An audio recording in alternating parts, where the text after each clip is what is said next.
Velkommen til. Det er Jesper Dalhus fra Yammer Kommunikation.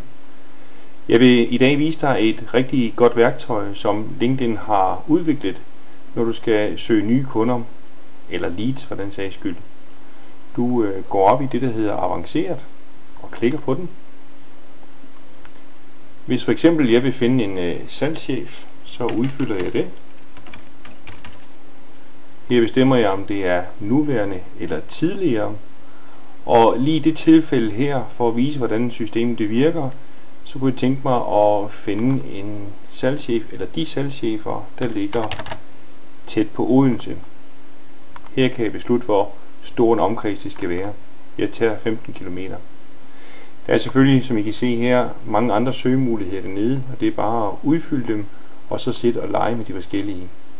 Men i det tilfælde her, der har jeg søgt på, jeg vil gerne finde de der salgschefer inden for Odense, og de skal være nuværende. Jeg klikker på søg,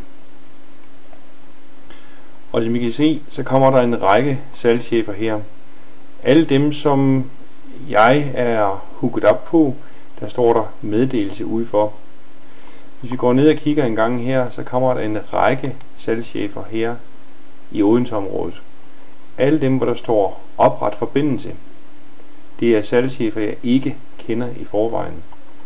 Så hvis jeg for eksempel skal sælge salgstræning og have fat i nogle potentielle emner, så bruger jeg det her værktøj som et effektivt middel til at finde kontaktpersoner. Prøv det. Det er rigtig nemt at bruge.